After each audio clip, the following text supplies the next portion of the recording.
जैसे जैसे युग आगे बढ़ रहा है, वैसे वैसे मानव जीवन और भी सुखद और उन्नत होना चाहिए, परंतु हो इसके विपरीत ही रहा है।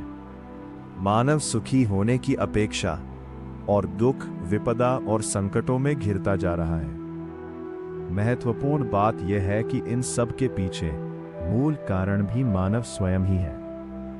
ब्रह्मांड ने इस जगत को स्वचालित बनाने हेतु समस्त जीवों के लिए कुछ मर्यादित अनुशासन निर्धारित किए हैं।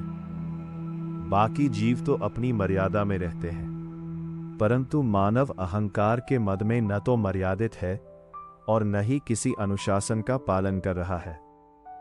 आज का मनुष्य अपनी जटिल समस्याओं के समाधान के लिए न जाने कितने ही तरह के पूजा पाठ और कर्मकांडों में लगा हुआ है, परंतु परिणाम बिल्कुल शून्य। ऐसा इसलिए क्योंकि मनुष्य अपने वास्तविक धर्म को समझ ही नहीं पा रहा है। आज का मनुष्य वैदिक ज्योतिष शास्त्र को समझे बिना कुछ नकली ज्योतिषों के बनाए गए कर्मकांडी भंवर में फंसता चला जा रहा है। वेदांतों में स्पष्ट रूप से यह वर्णित है कि मनुष्य केवल स्वयं की चेतना को जागृत कर अनुशासन का पालन करते हुए अपने जीवन को उन्नत बना सकता है। आज हम वैदिक ज्योतिष शास्त्र के उन रहस्यों से आपका परिचय करवाएंगे जो आपके कष्टों को दूर करने में बहुत सहायक होगा। वैदिक ज्योतिष के अनुसार 9 ग्रह, जिसमें 7 प्रत्यक्ष ग्रह और 2 छाया ग्रह एवं 27 नक्षत्रों का हमारे जीवन में गहरा प्रभाव बताया गया है। आज हम उन 9 ग्रहों के बारे में जानेंगे और उनके प्रभाव से जीवन को उन्नत बनाने का मार्ग भी बताएंगे। हम आपको आज किसी पूजा पाठ या कर्मकांड द्वारा समाधान नहीं बताएंगे, बल्कि केवल स्वयं के व्यवहार और अनुशासन में बदलाव लाकर आप कैसे अपने भाग्य को चमका सकते हैं, उस पर चर्चा करेंगे। सबसे पहले ग्रहों के राजा सूर्य, जो मनुष्य के शौर्य, पराक्रम, पद, प्रतिष्ठा और सम्मान के दाता है, उनके बारे में बात करते हैं। आप सिर्फ इतना समझ लीजिए कि सूर्य आपको समाज में सम्मानित पहचान देते हैं, जो आपके उन्नति के लिए बहुत आवश्यक है। सूर्य के बल को मजबूत करने के लिए आपको केवल 2 बातों का अनुसरण करना है। सबसे पहले अपने क्रोध को नियंत्रित करना सीखिए, क्योंकि क्रोध सूर्य के सुप्रभावों को निरस्त कर मनुष्य का सबके साथ संबंध खराब करवाता है। जब लोगों के साथ संबंध बिगड़ेंगे तो आप आगे कैसे बढ़ पाएंगे? दूसरा काम आपको यह करना है कि आप दूसरों को सम्मान दें, क्योंकि सम्मान एक ऐसी वस्तु है जिसमें लेन देन बराबर होनी चाहिए। अगर आप दूसरों को सम्मान नहीं देंगे तो दूसरे आपको सम्मान क्यों दें? आपके पिता सीधे सूर्य से जुड़े होते हैं। उनका सम्मान करना और उनकी सेवा करने का मतलब सूर्य की सेवा करना है। एक जीव धर्म से जुड़ा उपाय यह भी है कि आप कबूतर या पक्षियों को दाना डालें। यह सूर्य को मजबूत करता है। दूसरा ग्रह चंद्रमा। चंद्रमा आपके मन का प्रतीक है। चंद्रमा आपके मन को नियंत्रित करता है। आपका मन जो कभी कभी आपको परेशान करता है ना, वो चंद्रमा का ही प्रभाव है।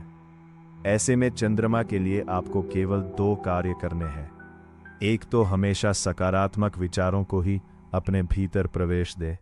नकारात्मक विचार आपके मन को और भी घायल करता रहेगा, क्योंकि चंद्रमा उन्हीं विचारों को प्रबल बनाता है जो आप सोचते हैं। दूसरी और बहुत उपयोगी बात, आपको किसी भी स्थिति में जल का दुरुपयोग या जल को नष्ट नहीं करना है, क्योंकि जल चंद्रमा का कारक है। हो सके तो जितना हो सके प्यासों को पानी पिलाए।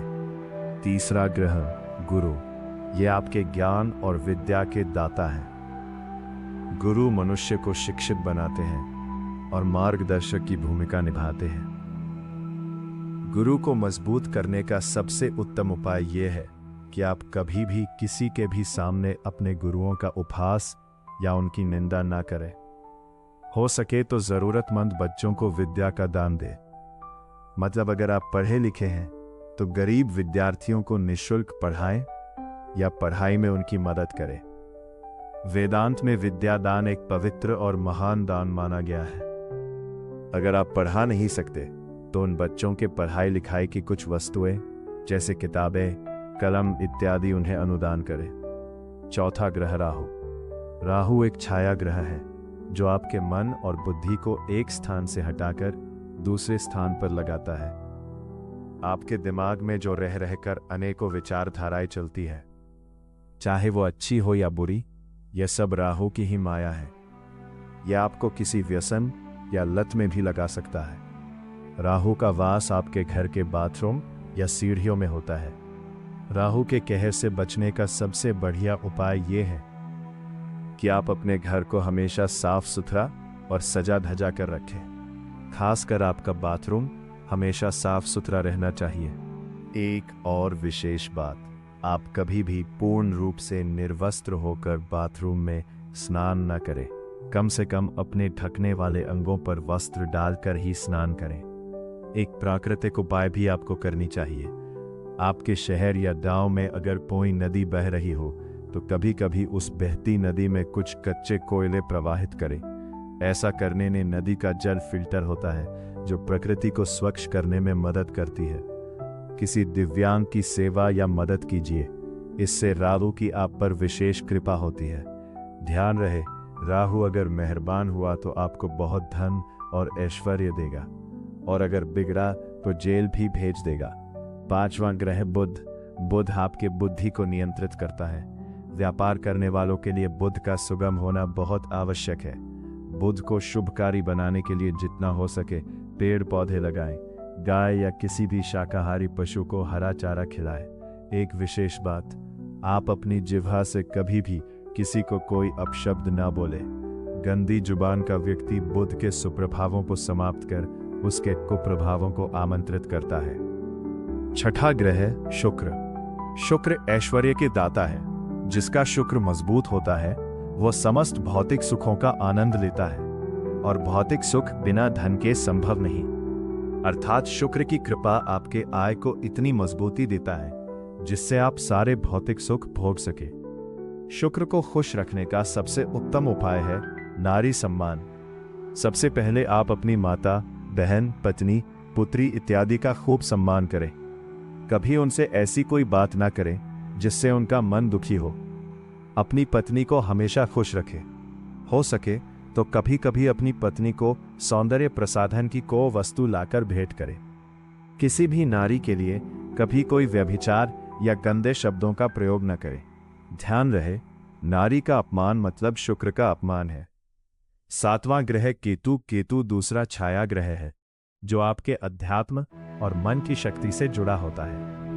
केतु को बल देने के लिए किसी भी बड़े बुजुर्ग को खूब सम्मान दीजिए और उनकी सेवा कीजिए।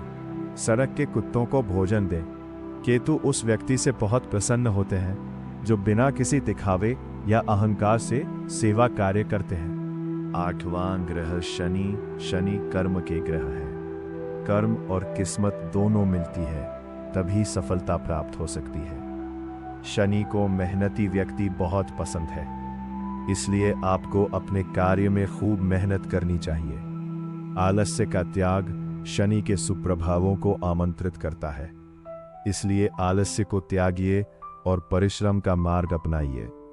किसी भी श्रमिक के साथ कभी दुर्व्यवहार न करें, अन्यथा शनि के प्रकोप से बच नहीं पाएंगे। किसी भी श्रमिक, खासकर आपका स्वीपर, गेटकीपर, फैक्ट्री वर्कर, दुकान या ऑफिस के स्टाफ इत्यादि को सम्मान दीजिए। उनके हक को कभी मत मारिए। हो सके तो तकलीफ में उनकी मदद कीजिए। ऐसा करने वालों को शनि अपनी धैया या साढ़े साती में भी कभी परेशान नहीं होने देते। नौवां ग्रह मंगल। मंगल को ग्रहों में सेनापति माना गया है। मंगल पराक्रम और निडरता का प्रतीक है। मंगल के सुप्रभावों को प्राप्त करने का सबसे उत्तम उपाय है रक्तदान। आपको जब भी मौका मिले आप अपना रक्तदान करें। आपका दान किया हुआ रक्त किसी को नया जीवन देता है। ऐसे में मंगल आप पर विशेष कृपा करते हैं। मंगल को झूठ बोलने वाले पसंद नहीं, इसलिए जितना हो सके सच ही बोले। वैसे व्यापार में थोड़ा बहुत झूठ बोलना ही पड़ता है। कभी कभी किसी अच्छे उद्देश्य से भी झूठ बोलना पड़ता है। मंगल आपके झूठ के साथ उस झूठ के कारणों की भी समीक्षा करता है, परंतु अनावश्यक झूठ से बचिए। इस प्रकार आप बिना किसी दिखावे, पाठ पूजा, तंत्र मंत्र या टोना टोटका के अपने सभी ग्रहों को आपके अनुकूल बना सकते हैं। विश्वास मानिए, आपके खर्चीले उपायों से ग्रहों का आशीर्वाद कभी प्राप्त नहीं हो सकता। ब्रह्मांड के आदेशों का अनुसरण करके ही आप अपने ग्रहों को अनुकूल कर सकते हैं।